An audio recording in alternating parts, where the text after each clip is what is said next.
Assalamu alaikum. I hope you all are fine and doing good. Welcome to new lecture, and here we will discuss questions related to equal area axiom for parallelograms. ठीक है, हम देखेंगे कि अब हम किस तरह कुछ क्वेश्चंस को सिंप्लीफाई कर सकते हैं। ठीक है, तो सबसे पहले हम एक स्टेटमेंट लाइक क्वेश्चन ही डिस्कस करते हैं जिसमें आपसे कहा गया है show that the line segments joining midpoints of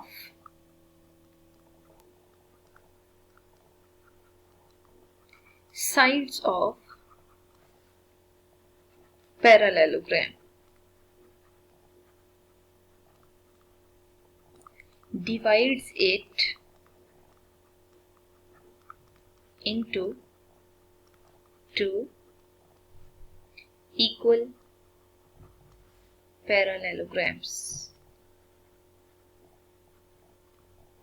ठीक है, अब देखिए बेसिकली हमने ये गेस करना होता है कि हमें स्टेटमेंट में गिवन क्या है। ठीक है, जो स्टेटमेंट में गिवन होता है ना, हमने उसी के अकॉर्डिंग अपनी वर्किंग करनी होती है। ठीक है, लेकिन यहाँ पे देखें कि हम ये जो स्टेटमेंट है इसको प्रॉपर प्रूव करेंगे, बट प्रूव करने के लिए हम थ्योरम्स की ही हेल्प लेंगे। ठीक है, अब देखें आपको स्टार्ट में गिवन क्या है कि अगर आप एक पैरेललोग्राम कंसीडर करते हैं, ठीक है, तो सबसे पहली वर्किंग हमारी ये होनी चाहिए कि हम पैरेललोग्राम ड्रॉ कर लेते हैं। पैरेललोग्राम एक ऐसी ट्रायंगल होती है जिसकी पैरेललोग्राम एक ऐसी शेप होती है जिसकी दो ऑपोजिट साइड्स इक्वल आ रही होती हैं। ठीक है, तो यहाँ पे अगर हम ए बी सी डी लेते हैं ना, तो A B C D is parallelogram. तो गिवन में लिख लेते हैं कि A B C D is parallelogram. अगर ये पैरेललोग्राम है तो हमें कंफर्म होना चाहिए कि जो ए बी मेजरमेंट है वो कॉन्ग्रेंट होगी सी डी के। ठीक है, एंड जो ए डी मेजरमेंट है वो सी बी के कॉन्ग्रेंट होगी। ठीक है, तो मतलब ये दोनों कंडीशंस हमें क्लियर होनी चाहिए। और फिर नेक्स्ट कंडीशन ये भी होती है कि दो जो ऑपोजिट साइड्स होती है ना वो हमारे पास जैसे इक्वल होती हैं, इसी तरह दो ऑपोजिट एंगल्स भी इक्वल आ रहे होते हैं। ठीक है, तो यहाँ पे जो ऑपोजिट एंगल हैं वो भी इक्वल होंगे, और वो जो ऑपोजिट एंगल्स हैं वो कौन कौन से हैं, ए बी सी डी में से ए सी ऑपोजिट है और बी डी ऑपोजिट है। ठीक है, तो मतलब वैसे तो ये दो ऑपोजिट एंगल्स भी इक्वल होते हैं, लेकिन हम चेक कर लेते हैं कि कहीं ना कहीं अगर ये यूज हो रहे हैं तो ठीक, नहीं तो वैसे हमें मार्क करने की जरूरत नहीं है। ठीक है, तो जब हमें जरूरत पड़ेगी हम साथ साथ इसको मार्क कर लेंगे।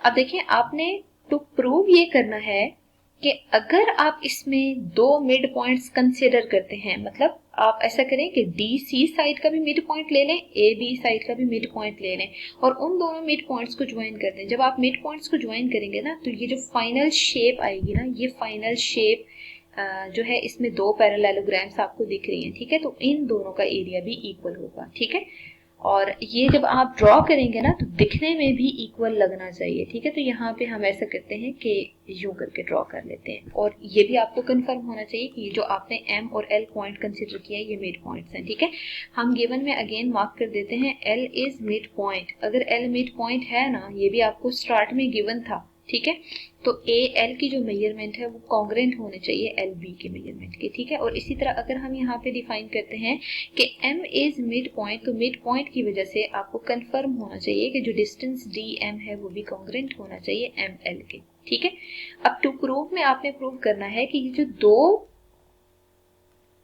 आपके पास शेप्स आ रही हैं ए एल एम डी, और दूसरी जो शेप है एल बी सी एम, ठीक है, एल बी सी एम, इनका एरिया इक्वल होना चाहिए। ठीक है, मतलब area of A L M D और area of L B C M ये दोनों इक्वल होने चाहिए।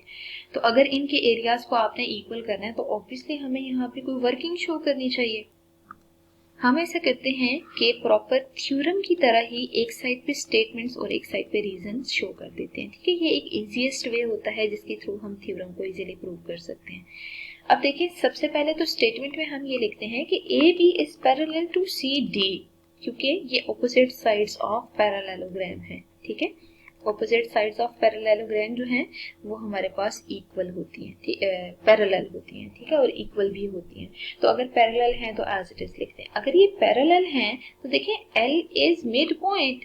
अगर L मिड पॉइंट है तो यहाँ से हमें आइडिया है कि AL जो मेजरमेंट है वो कॉन्ग्रेंट होनी चाहिए या इक्वल होनी चाहिए LB के, ठीक है।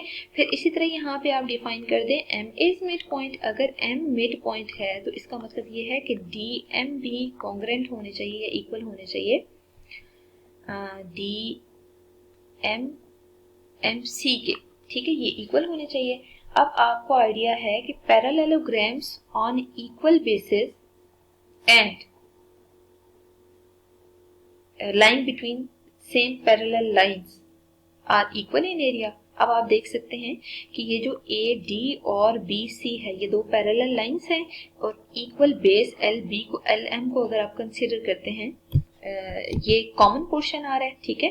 अगर ये कॉमन पोर्शन है LM का तो आप ऐसा करें कि AL और LB दो इक्वल बेसिस ले लें, ठीक है, और इसके अलावा AB और DC दोनों पैरेलल लाइंस ले लें। तो यहाँ पे हम रीजन ये लिखते हैं कि parallelograms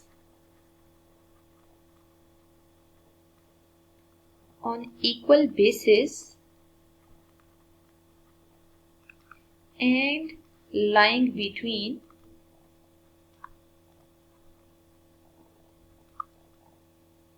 same parallels are always equal in area, ठीक है।